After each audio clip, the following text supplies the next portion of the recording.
On this episode of Survival Dispatch News, we're going to talk about bugging in versus bugging out and when is the appropriate time for each.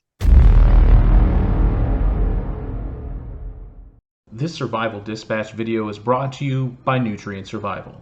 Nourish your body, power your mind.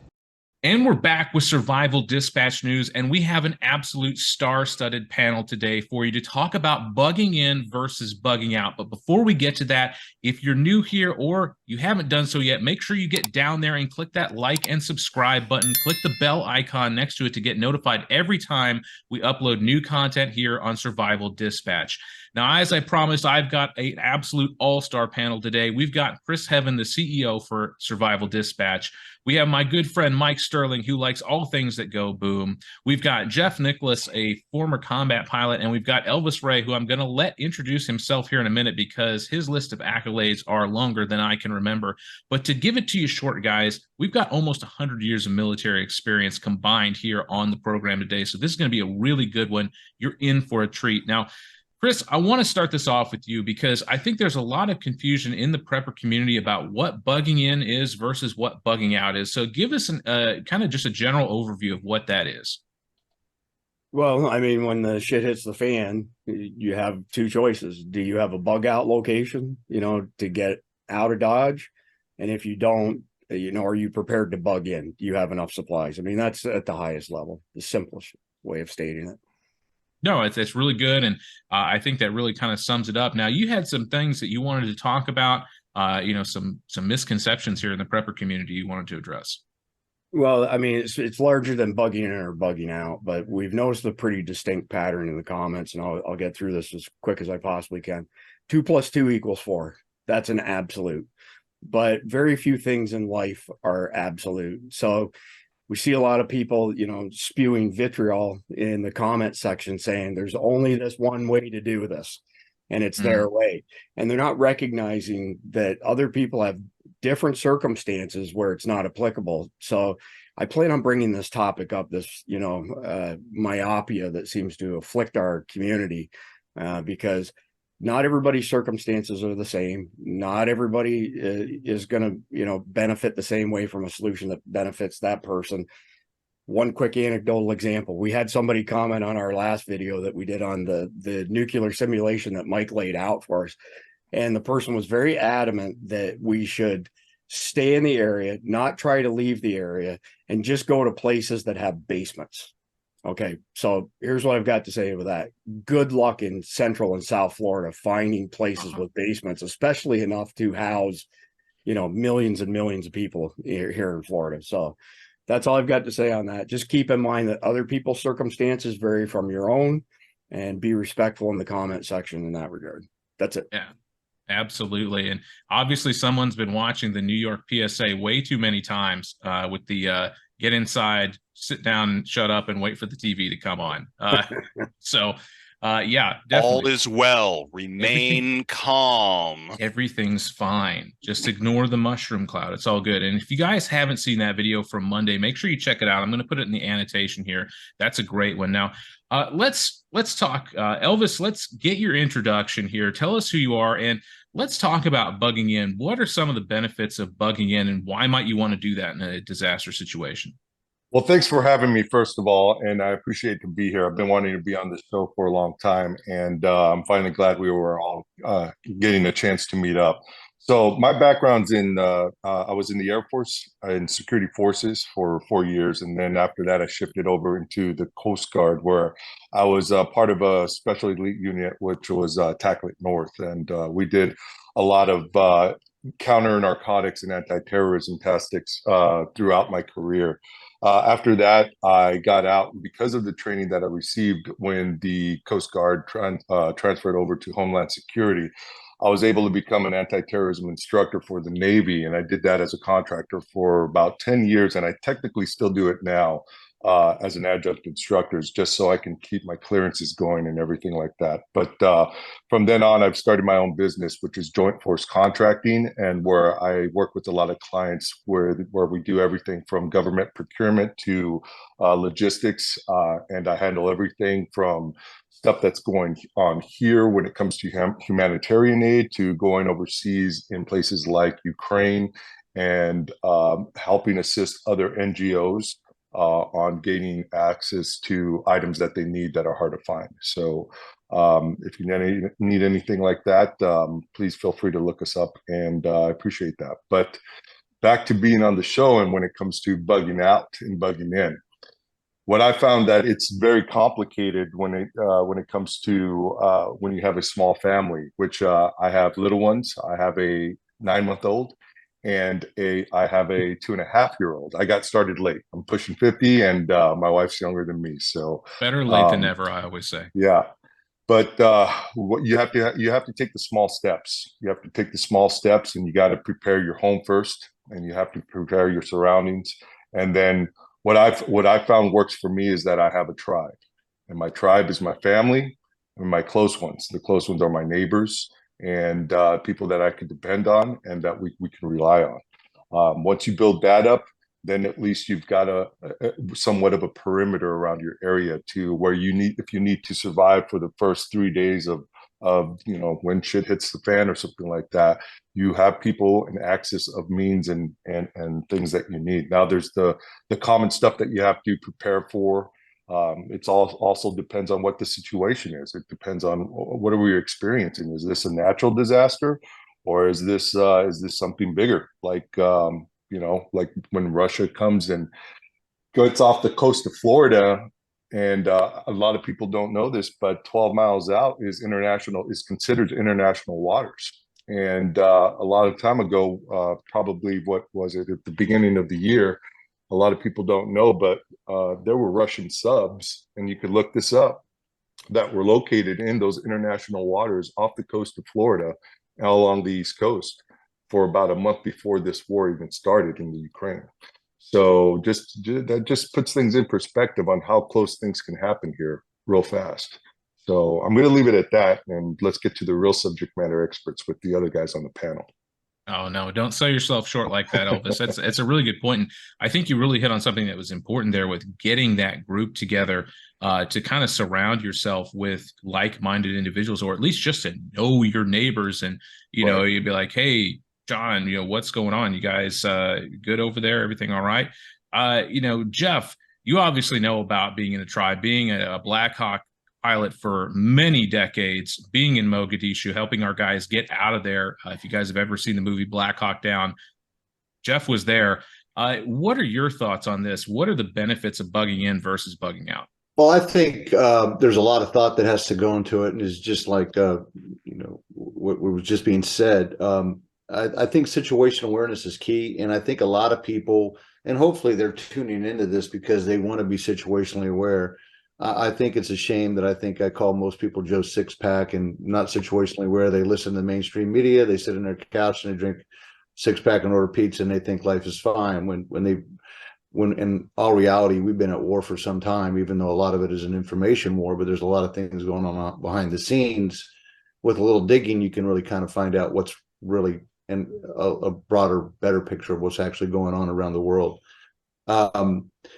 In aviation, the best thing you could do if you had a downed aircraft is stay with the bird. You're not supposed to go around. So that would be considered bugging in. You consolidate your power. You might, if you're in a hostile or a friendly environment, that would dictate a lot as well, if you have to E&E or not. So I think when it comes to bugging in or bugging out, I think we talked about this last time, Chris, when we talked about urban.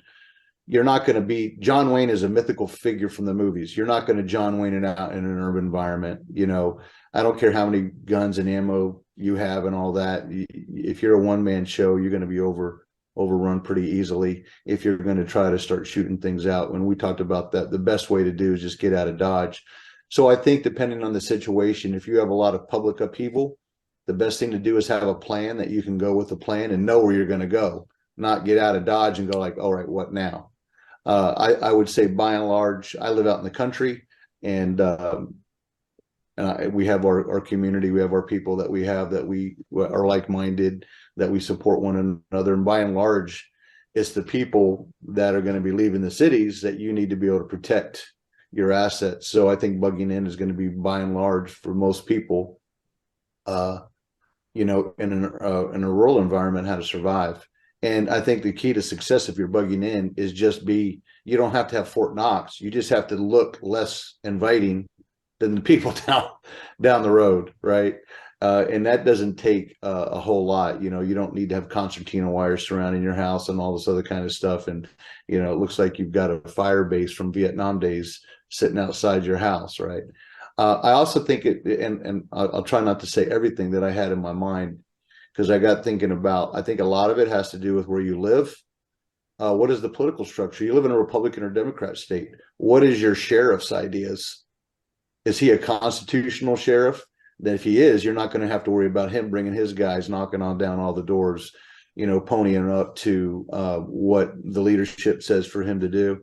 And I think the political situation in your environment would dictate a lot what you're going to do. And then I think there's a spiritual aspect of things as well. I think you need to pray about stuff. I'm a big believer in that. I refer to the Bible as the SOP. You get shot at enough, you become a believer in many ways. So I think that it's a totality of things that you put together to make a conscious decision.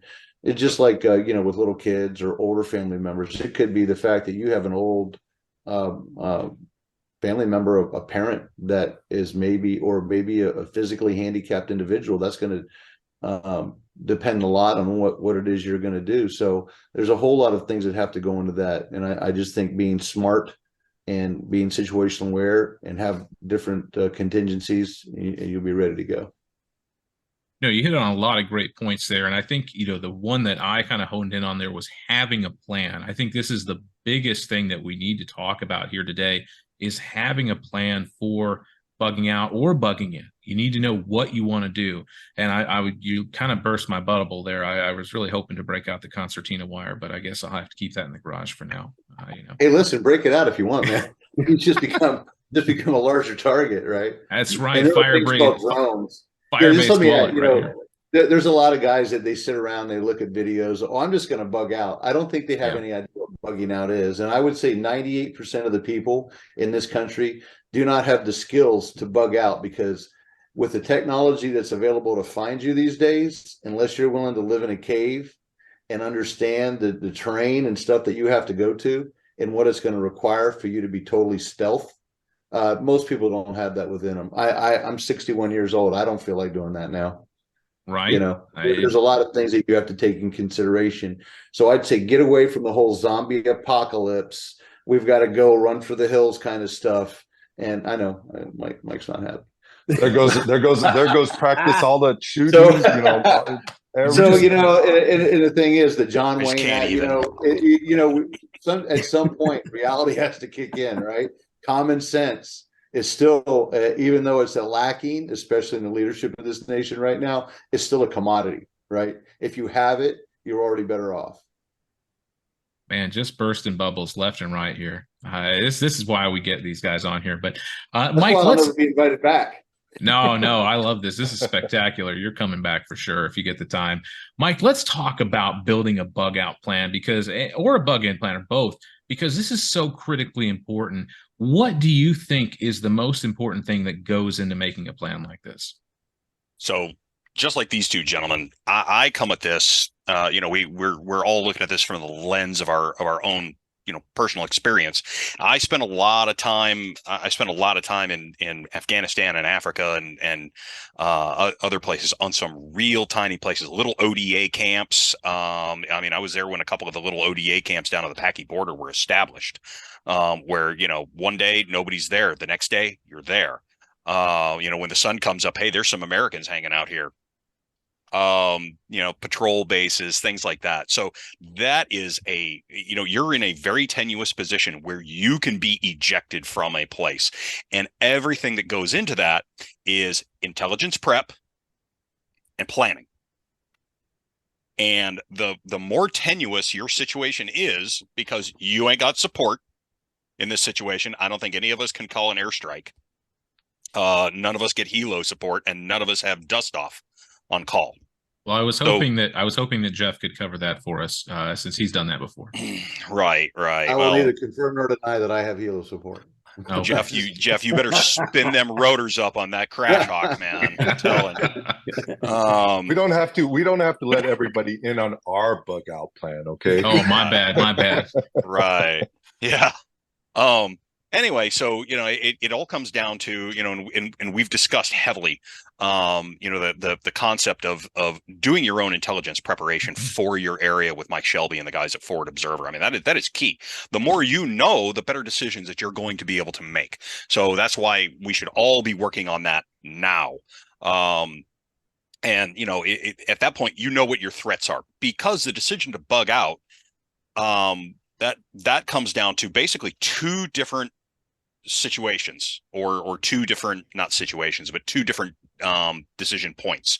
One, security. Okay. If I can't even exit my house without somebody taking pot shots at me, if I'm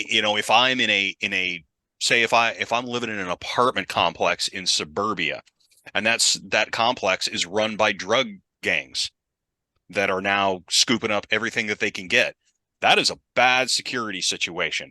If like Elvis was saying, if you're in a county who has got a totally corrupted law enforcement agency running around, and they're basically a gang scooping up everything,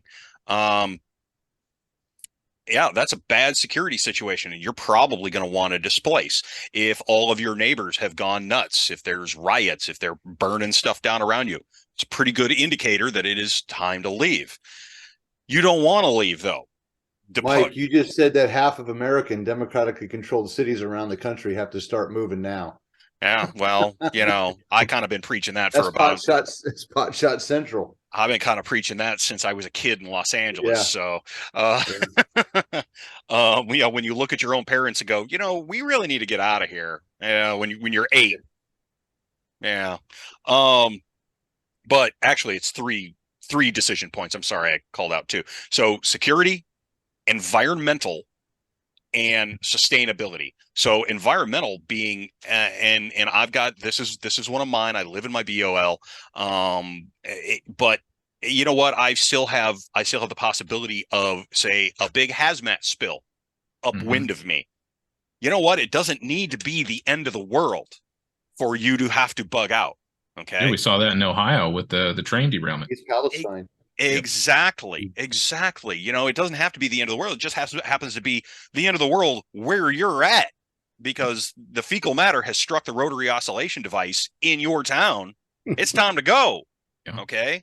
I've got plenty of gas masks and SCBAs laying around, but you know what? I don't want to live in a gas mask or an SCBA. My chickens aren't gonna put up with that. They're just not gonna. They're spoiled. So, yeah, at a certain point, you got to go. So, environmental circumstances, and it doesn't mean that you got to bug out forever.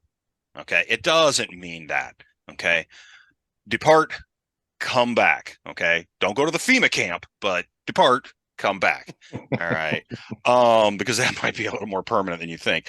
Sustainability, the sustainability thing. That's something that a lot of the time it comes with security, but it's more of a situation of it's also kind of environmental as well. So say your bug out location and you wind up in a huge drought situation and you got no water. It may be a question of it's time to bug out to greener pastures, literally, and you're going to have to do some serious planning on something like that. Where are those greener pastures? So yeah, again, it all comes down. It's this planning. Build your contingencies in a whole series of contingencies. Have those routes, but all of your pathways for that, both the decision making pathway and the actual displacement pathway, are all built upon your intelligence assessment. The more you know, the more you can deal with, and knowing is half the battle. The other half involves large quantities of explosives. Well, Mike, you would know all about one that. other thing about the contingencies. Oh, yeah. Your contingencies need to be layered. I've given this a lot of thought, and that's why bugging out is really a last ditch. I understand East Palestine. I understand social upheaval. The plan is to come back. Some people think about bugging out as about we're leaving, we're going. Let's just say, and I would say that's the absolute last resort, because your odds of long-term survival really are very slashed. Like I said, especially with the most of the experience of most people in the country. But let's say you're going to leave with your truck and a trailer. Well, do you have enough supplies in that trailer where you've already had a contingent of supplies where if you have to ditch the trailer, can you survive from the truck? And do you have other things that you can download off the truck stash later and have a backpack to go from there? Because you still have to make it to whether roads closures or it's a natural disaster or whatever as part of your planning. So having not just a contingency of a plan of where you're going to go, and like what Mike said about the routes, but also are your plans adjustable where you can downsize and modify and still make it to your objective. And then also, by the way, survive when you get there, whether it's a week or 2 weeks or a couple of days or whatever. So the more you go down that path, your odds of survival for the long term diminish. So that's something to keep in mind. And I would say when people just throw out this bug out, and those terms are really thrown around very loosely. And I don't think most people have really any kind of in-depth plan or really given it much layered thought for what they actually plan on doing if they did, And that's why And we're here at I think Survival Dispatch is to slaughter those sacred cows. Yep. Right here in front of everybody. And if you don't like it, tell us why. Yeah. But like, subscribe, all that first. Comment. Definitely. Yeah. Well, you get out of something. I think we're on to something good though, because when it really comes out to bugging out, let's really talk to those 95% of people that may need to bug out for the real reasons, and which is a hurricane or some kind of disaster or fires or flooding or something like that. Because as Floridians, we have to face that almost every year, if not twice a year or 3 times a year, where we have to make the decision on whether we're going to bug out with our family and go somewhere else where it's safer, and where is that place going to be. And then not only that, but when is the time to decide to bug out? Because everybody knows that if you're around a hurricane zone, that if you decide to bug out when it's too late, when you decide to hit the road, guess what else you're going to, 95% of the people are also doing the same thing. Yep. So you're stuck in your car, and God forbid if you have a Tesla or something like that, and you got to get that energy and stuff. But I think it's paramount that people, I think it's paramount that people understand that when is that right decision to decide whether you're going to stay or whether you're going to go. Because I totally agree what Mike was saying on the fact that, listen, people do not understand when they say we're going to pop smoke and just bug out and get off the grid, what that entails. I mean, it is just like 95% of the people in the world cannot do that and cannot sustain that. I totally agree with that. But I think with our listeners, what we need to try to focus on and try to just, give them more hope and more planning and more prepping, the information and the details and the information that they need to do that. So I totally agree. That's a good point. It's a really good point. There are a lot of myths, obviously, in the prepper community of like, oh, I've got my bug out bag, so I'm good to go. Now, I'm not saying don't have one. You should absolutely have one in case you need to just, like you said, pop smoke and bail. But making that decision for when it's time to bug out versus bug in, I think is so important. And, the speed at which that needs to be done. I mean, Chris, you just made the video on, your simulated nukes situation, with different disaster scenarios. Like, how much time do you think we'll have to make that decision before the freeways are jammed up?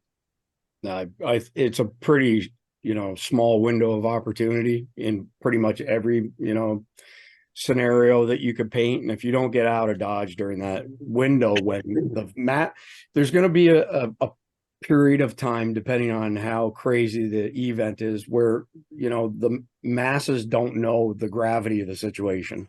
That's the only time that you can feasibly get out of somewhere like Central Florida. Because once the masses are aware, it's exactly what Elvis stated. When Charlie hit us, 95 and 75 were parking lots all the way to the Carolinas.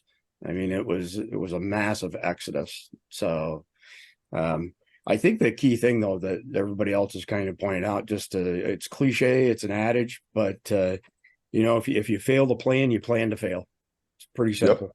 Yep. You're not going to make the best decisions and choices under duress. So that's my. It's all about your OODA loop. If you're and that's the big thing. You've got your, we're in a situation here where, if you've got the information to be able to make decisions, your decision-making process goes faster. So you have an OODA loop that's about this big versus an OODA loop that's the size of a freaking dinner plate.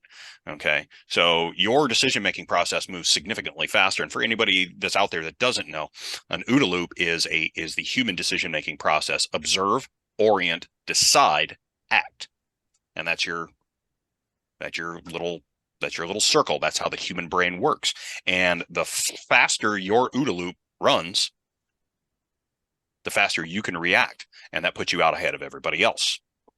I think, like, as far as your OODA loop is concerned, the question is, do you even have a bug out location? Because if today the answer is no, well, can you find a bug out location? Do you join a MAG, mutual assistance group? Do you have family that lives in a rural location, friends that live in a rural location? Is it logistically possible to get there? Somebody made a great suggestion a couple of weeks back. I can't recall who it was, but they basically said, if you have a storage unit, move the storage unit to somewhere in a rural area, stockpile it full of stuff. You're paying for that storage no matter what. The shit hits the fan, you've got somewhere to go to that has supplies and can provide you shelter and all that. So I just thought it was like an interesting solution that's not a tremendous amount of money. But again, at the end of the day, I think it was you, Mike, that mentioned it. So if you don't have a bug out location and you have to evac your house for whatever reason, say we got a hurricane and you're flooded out, whatever the case may be, the only option really is to go to a FEMA camp. And that's not too palatable. Right. I think, too, basically, you right now, unfortunately, good or bad, I'm the bug out location for a lot of people in my family because they kind of know how my thinking is, right?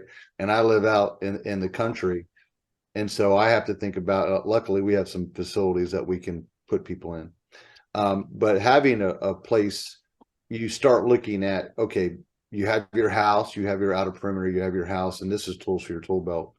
Do you have a way to protect those based upon breach coming in if the people are coming into your neighborhood? I mean, look what Antifa did in St. Louis with that gentleman guarding his house. That could have turned bad really quickly. Yeah. So what is your plan, and especially at night? I think some of the things, be as self-sufficient as possible. Be out of debt. Do you have an extra set of tires you can slap on your vehicle? Do you have extra gas cans that'll give you at least a week or two worth of fuel that you can travel? Do you have cash on hand? There's a podcaster I listen to. He says have gold gun and a getaway plan. Right. The idea here is levels of thought that as you go down this list of things, are you able to, in a way, do you have water stored up?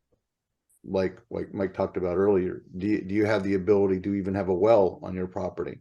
Do you have solar power where you can utilize that? So where you can be independent while you're bugging in and still making those plans and still having the ability to make decisions while you still have a level head and common sense.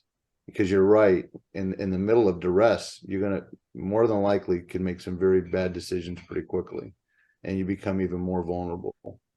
And sometimes it may just be better to have your neighbors come up with an idea where you have a central location where you come to, and sometimes that's just a matter of maybe having a cookout and tell everybody, all right, what are we gonna do if our neighborhood gets inundated? I know that we have a way where we could block our road off and no one's gonna get back here. because there's only one way in and pretty much one way out. And there's a bunch of neighborhoods, there's neighbors back in this area. So there is a way to control access and things like that. I mean, that's pretty heavy duty decision making right there to do stuff like that. But are you willing to take your mind there as just on-set conversation? You know, what are we going to do as a group? Well, 2011, we had the big tornado swarm here in northern Alabama. And I mean, it shut everything down for about 10 days. And the sheriff's department would come by once a day and check on us. And we went ahead and enacted a neighborhood patrol and had 2 people. They would walk up and down the road all day, 24 hours a day. And if they were going to be taking a break, they were going to take a break at the entrance to the community. And we checked in with the sheriff's department every day. They were happy with us. Everything was good. No worries, no nothing. But we had coordinated with them in advance, and they knew, yeah, that's just one area that we're just not going to have to deal with. So yeah, working with your neighbors on this stuff in advance. But I do want to say one thing on the plans. Plans are great, but if you take all your plans, you mark them all top secret, you put them in a folder, and then you shove them in a box, mark, super duper top secret, and nobody else knows about the plans but you, yeah, that's a problem. Okay. You need to take those plans. Those plans need to be briefed to everybody in the family so everybody knows what's going on. And I understand, some people are like, oh, but my OPSEC, whatever. Okay, we're not handling nuclear secrets here. Okay, all right. This is not an E&E situation where if one person gets caught, they're going to blow it for the whole crew. Whatever. Okay, that's not that. Yeah, everybody needs to be briefed on that. Anybody that is going to be involved needs to be briefed on that.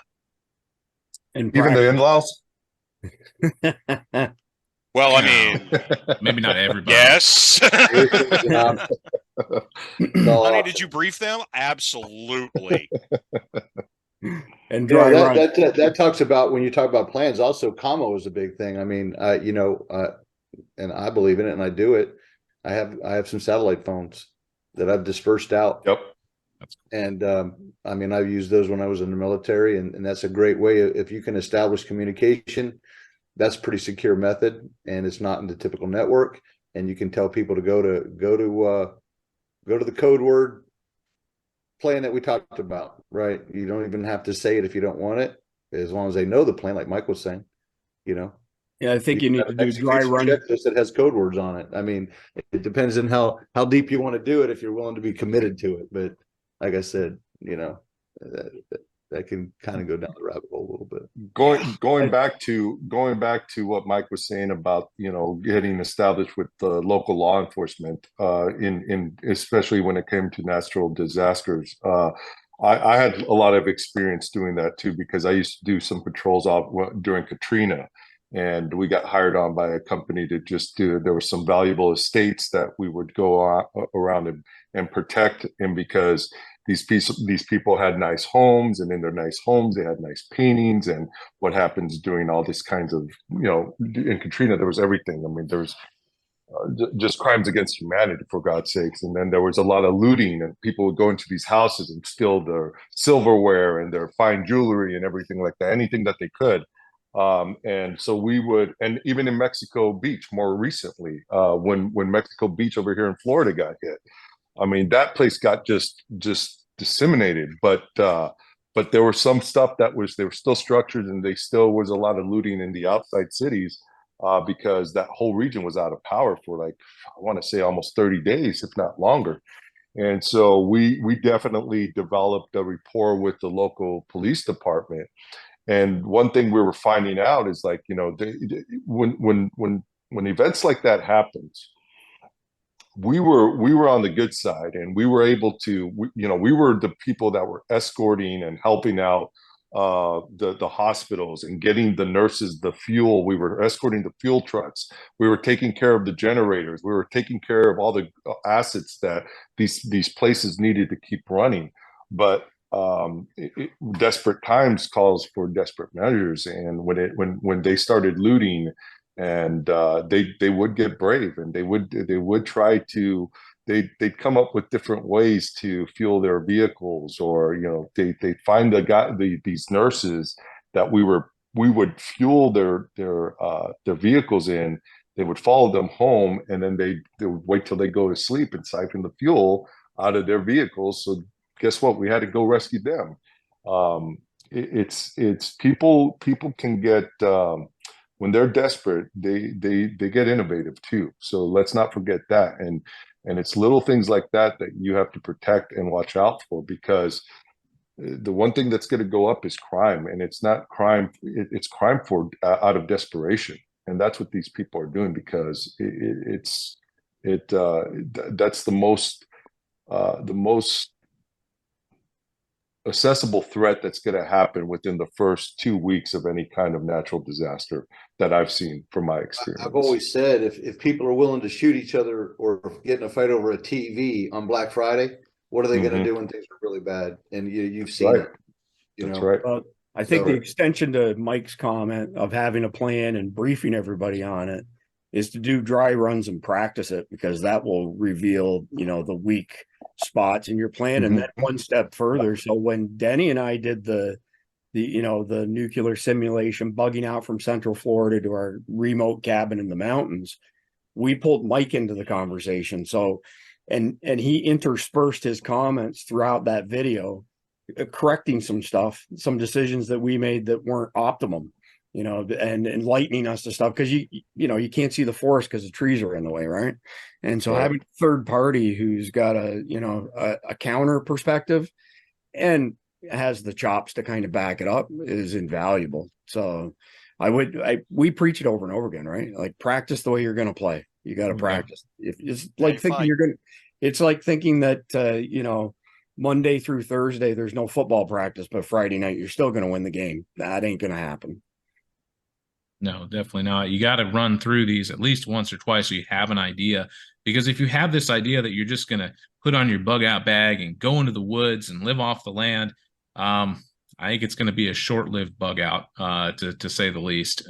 Because kind of like what Elvis was talking about, when all the the left wing woke folk are running out of ramen noodles and microwave dinners, they're going to be coming looking, and you got to be prepared for that. So just and soy. They're running out of soy. I forgot the tofu. The tofu. You're right, and the soy lattes. I'd be like when I ran away as a kid with my teddy bear and some vanilla wafers. I think it lasted about 20 minutes. Pretty good. Probably about 10 minutes longer than most. He had to come to that decision of, this is not sustainable. Yeah, exactly. I don't even know where free range vanilla wafers are. Where's the vanilla wafer plant? Yeah. Oh gosh, no, that's good. Now, one thing that we kind of hit on was developing a community and things like that. And this is a question that gets raised a lot in the prepper community. And Elvis, I'd like to get your opinion on this, because you've worked with a lot of different groups. Sounds like you've done like intergroup, things like that before. How can people start building a community so that they have like-minded individuals around them? Get out and learn to know your neighbors.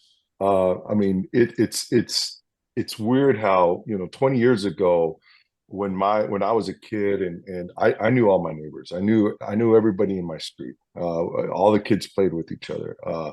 Nowadays, especially people with that live in apartments and communities like that, they don't know who their neighbor is, and it's because people move and go like frequently and everything like that. But if you're an established community, then the first thing is just get out there and know your neighbors, know your surroundings. And in most cases, people usually tend to move into the zones or the particular demographics that they're a part of, or their communities are usually, like, I live in Florida, and everybody here where in my community is pretty much on the same moral standards and high grounds of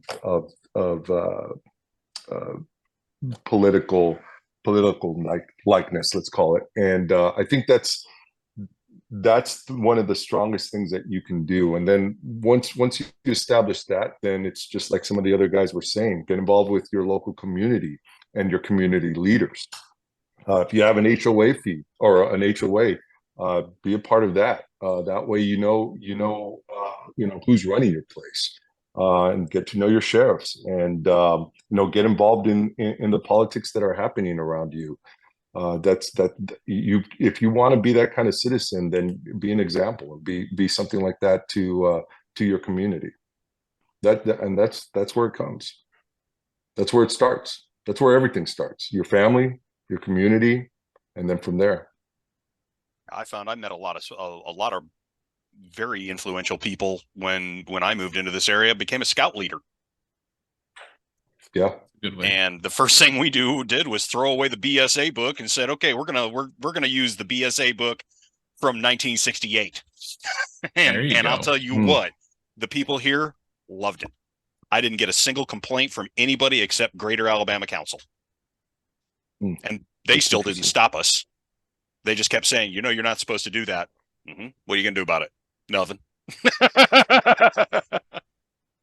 Yeah. Oh, that's great, guys. No, really good thoughts there on that. I think it's so important to have those type of people around you if you can. Obviously, we know a lot of people, live in urban situations. Lots of people still live in cities, but that doesn't mean that you can't get out there and, just be more involved. Even if you're in an apartment complex, you can, and usually there's places to grill out or someplace like that, or you could go to a local park with some of your neighbors. Be like, hey, let's have a picnic together. Let's get the kids together and play something like that. Just so you can get to know those folks a little bit better, because it's so important when things go down. You can't stay up 24/7 to patrol your area. You have to have other people to do it. I know we like this concept of like I said earlier, the myth of bugging out and living off the land, but it's just not feasible because you got to sleep at some point. It's not sustainable either. Yeah. I mean, you can only be a hunter gatherer for so long. It's just you'll wind up having to continue wandering because an area is going to play out real quick. And subsisting off the land is only really feasible pretty much about 7-8 months out of the year anyway. So yeah, no, that's what agriculture's for. Definitely. All right, well, let's wrap this up, guys. I want to get your final thoughts on this, making the decision when to bug out, when to bug in. Chris, we started with you, so we'll finish with you as well. What are your final thoughts on this topic, and how can we be better prepared to make sure that we're ready to make that decision? Well, I think every decision we make in life is the same. First thing you do is decide what you want. Next thing you do is decide what you're willing to give up to get it. So, just to reiterate as just the baseline, if you don't have a location to bug out to, then it's probably a pretty dangerous prospect to do so. So at this point in time, before the shit does hit the fan, it'd be a good idea to find some, location.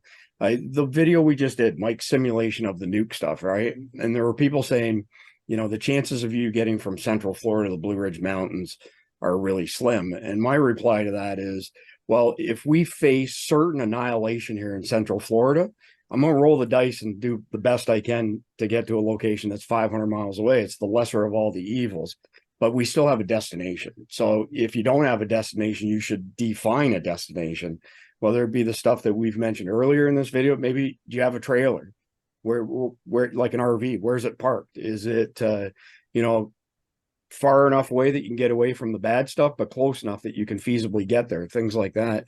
But again, if you don't have a bug out location, I think bugging out is during SHTF is probably a pretty bad decision. Jeff, what do you think? What are your thoughts on this? I'm one of those left field guys. So, my thought is this. I think most people, when they think about bugging out, they're thinking about when we hear that term nowadays, I'm not going to let the gulag get me and throw me in a FEMA camp. And I'm not going to do this and I'm not going to do that. And I think we base it upon this apocalyptic world.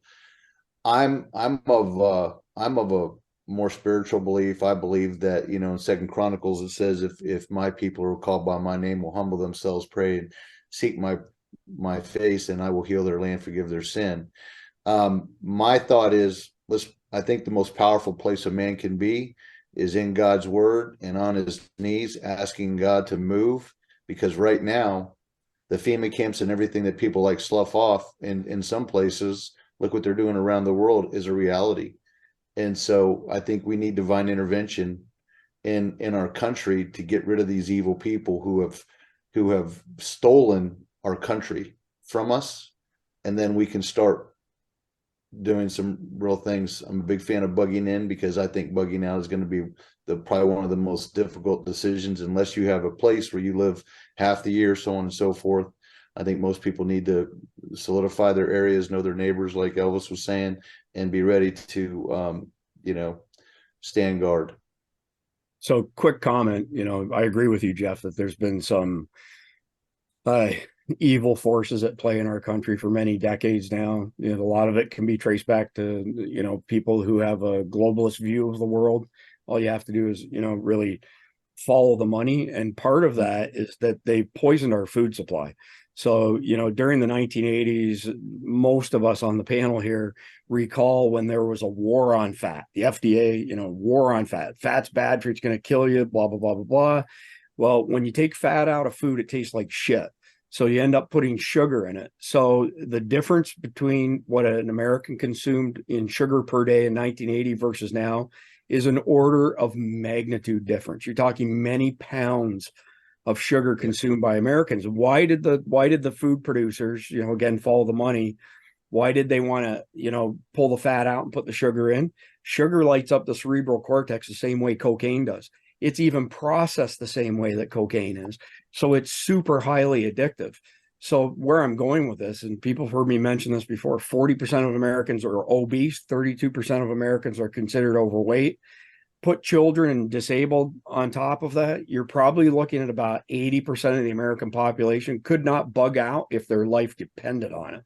They physically are unable to do it. And we don't preach the physical, health, nutrition, conditioning side on Survival Dispatch, because that's a guaranteed way to destroy your channel, because people will just turn you off. But the fact of the matter is, it's probably the number one reason that people will die pretty quickly during an SHTF event, because they're physically in such a poor state that they can't move, they can't defend themselves, and they're sitting ducks, So you can add the mercury in that's put into the food, and it's not from fish. The highest concentrated mercury is in Quaker instant oatmeal to go. It deadens in the brain cells, and then you look at propylene glycol in your deodorant, which makes men develop estrogen. Right. And we don't need fluoride in our water either. That was how they made the couch potatoes in the movement. And we learned that in Operation Paperclip. How do you create a couch potato? Put sodium fluoride in their water. Right. And how do you get away from that now? So I got time to slide over here, grab my tinfoil hat, and put it on just for this segment of the video. Listen, at the end of the day, if it's true, it's not a conspiracy, right? And the fact is, all that stuff is vetted out. We're about to go into another show. I think so. There's so many rabbit holes. There we go. All right. Chris is loaded. Was loaded. All right, Elvis. All right, I'm ready for it. All right, Elvis, finish us out here. What are your thoughts on bugging in, bugging out? I've got a family to protect, so for me, it's easier to stay in. I've safeguarded my house to the point where I've got everything I need. I got my supplies, which I have an abundance of cash. I have ammo and guns, and I'm not just for myself, but for trade. If I run out of cash, I can always trade ammo. Don't ever get rid of ammo just because you got rid of the gun, because you could always trade the ammo. And then have your proper supplies that you're going to need to sustain yourself. That's it. And trust your community. Yeah, absolutely. And if you need ammo, please make sure you check us out at ammo.com. Would really appreciate that. And Mike, I can't leave you out. Final thoughts on bugging in versus bugging out. So I think the big questions that you also need to ask yourself, and a lot of people haven't done this, is one, and you guys have all talked about it, but what is your bug out location? If your bug out location is, I'm going to the national park, that ain't going. That's not a plan, man. That is not a plan at all. If your plan is, I'm going to go to my cousin Mike's house because he's a prepper, he's got all kinds of stuff. Does he know that? Good question. Yeah. Or I'm going to go to my ex-husband's or ex-wife's house because, they live on a farm or something. Really? Is that a plan? Do they know that? But the other big question that you also need to ask yourself is, especially if you've bugged in for a certain period of time and you're going to, you get to a point where, especially in a security situation where you're like, okay, we are going to have to displace, we've got to bug out. I don't necessarily have specific bug out locations because my plan is to bug in. I have a series of safe havens because I travel all over the country all the time. So I just have I've got a full atlas with safe havens in every state where I know I can go and hang out there at least temporarily. But I think the big question that I have is one, you have a bug out location. Do you have a secondary bug out location if you wind up having to displace? Is it close? Is it far? So if I wind up, like, just generic planning from my standpoint, if I wind up getting ejected out of here on security grounds, right? The biggest thing is to get as many supplies and all the non-combatants out of here. Get them out of here, get them to a safe location, get them established, and then determine whether or not we have the chops to take our place back. And usually, yeah, at that point, I'm going back and I'm taking my place back, and then we'll move back in and rebuild from there. But if it's an environmental side, whether it's a natural disaster, whether it's, the area is contaminated, anything like that, there's not a whole lot that you can do about that until the environmental threat ceases. So, but yeah, my biggest points: plan, prepare, and you know what? Drill those things. And just like we did earlier this week with Chris, have a third party who's going to run as an evaluator on your plans. First, have them go over your written plans. Shoot them full of holes. Okay, don't get butt hurt. It's not personal. Okay, but I understand nobody likes to be told that they're wrong. I get it. Okay. But have that third party shoot your written plans full of holes. Adjust your plan from there, and then do actual bug out exercises, just like Chris did. And I wasn't even there, Chris. I mean, imagine what a complete bastard I would have been had I actually been on location with you guys. Yeah, I mean, it gets ugly. All right. But you know what? I've done it before. I've done bug out exercises with folks before, and it gets up because I'm going to throw curveballs at you. And, that's one of the things that I like to do. I enjoy doing that kind of stuff. Is let's take an exercise, and then I'm going to throw all kinds of curveballs into your plan and see if you are capable of adjusting to those plans. Yeah, being adaptable is so critically important in any disaster situation. And so, yeah, have that plan, but be able to divert from that plan if necessary. It's not written in stone. You have to be able to think in the moment. And the best way to do that, like we've been preaching here, is practice. Get out and give it a go. Make sure your plan is set. And kind of like Elvis, I'm more of a bug in person. I've got, family members. I have a 4-month-old myself, so I'm right there with you, Elvis. And so, having that in place, that changes your plan. So I think the important thing is to just have your plan ready to go. And it's not going to look like somebody else's. And you know what? That's okay, because it's your plan. You need to be prepared for your situation because it's unique to everyone else's. I want to thank all of our panelists today. It was an absolutely amazing discussion. I can't wait to have you guys back. Thank you for watching this episode of Survival Dispatch News. If you haven't done so, make sure you get down in the comment section, like, comment, subscribe, click the bell icon, and let us know in the comments what you think you need to plan for in a bug out situation. I'd love to hear your thoughts. Thanks again, and we'll catch you on the next one.